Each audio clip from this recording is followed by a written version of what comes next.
A Quiet Place, c'est l'histoire d'une famille qui doit rester silencieuse parce que s'ils font du bruit, ils se font bouffer par des monstres. La prémisse est assez simple, on va se le dire, mais l'original est très bien exécuté.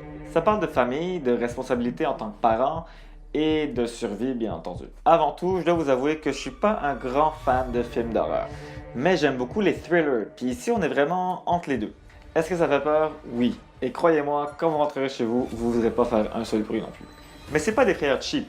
En tout cas, il n'y en a pas beaucoup qui ne servent pas le récit ou qui ne servent pas à nous faire plonger encore plus dans la réalité des personnages. Donc, qu'est-ce qui fait que ce film est si bon?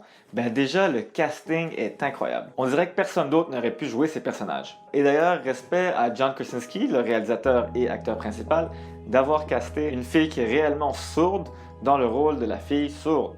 Un peu comme R.J. Mitte qui joue Walter Jr. dans Breaking Bad et qui a une paralysie cérébrale aussi dans la vraie vie. Ça paraît logique, mais c'est quelque chose qu'on ne voit malheureusement pas toujours. Et ici, elle ajoute vraiment de l'authenticité et de la profondeur au personnage et au film en général. Et le couple de parents constitué de John Krasinski et Emily Blunt est super crédible. Bon, c'est peut-être aussi parce qu'ils sont un vrai couple dans la vraie vie, but that's beyond the point.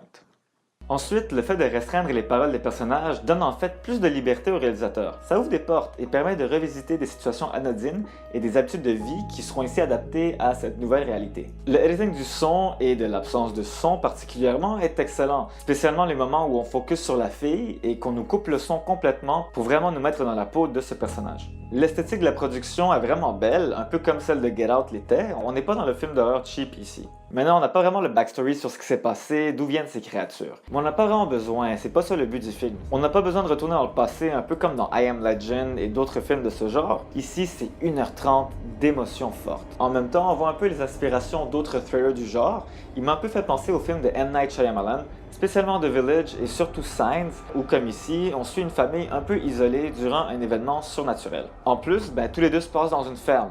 Fait que c'est comme vraiment simple de faire la comparaison. Finalement, le pacing est parfait. C'est un crescendo infernal. Plus on s'approche de la fin, plus le rythme est intense. Mais pour moi, le film n'arrivera malheureusement jamais à topper la première séquence, qui à elle seule pourrait constituer un court-métrage exceptionnel.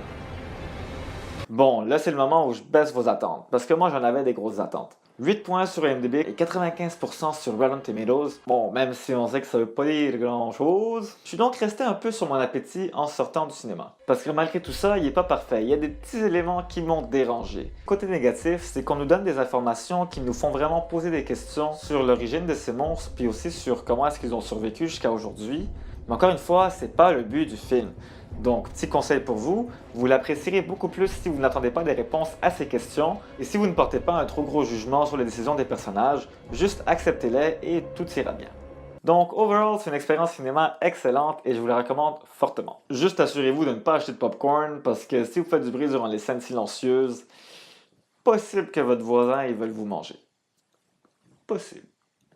Mais bon, si jamais vous n'êtes vraiment pas down d'avoir peur et que vous voulez quand même aller au cinéma, allez voir Ready Player One. Pour ceux qui sont nostalgiques des années 80 ou un peu gamer, you're gonna love it. Et pour les autres, ça va être un excellent divertissement d'action qui porte un regard intéressant sur ce que le futur du VR pourrait nous réserver. Voilà, n'oubliez pas de subscribe à ma chaîne, je sors des reviews de films récents, mais aussi je vais parler de l'histoire du cinéma et bientôt je vais m'attaquer aux incontournables classiques que vous devez absolument voir. Donc restez à l'affût et d'ici là, bon cinéma!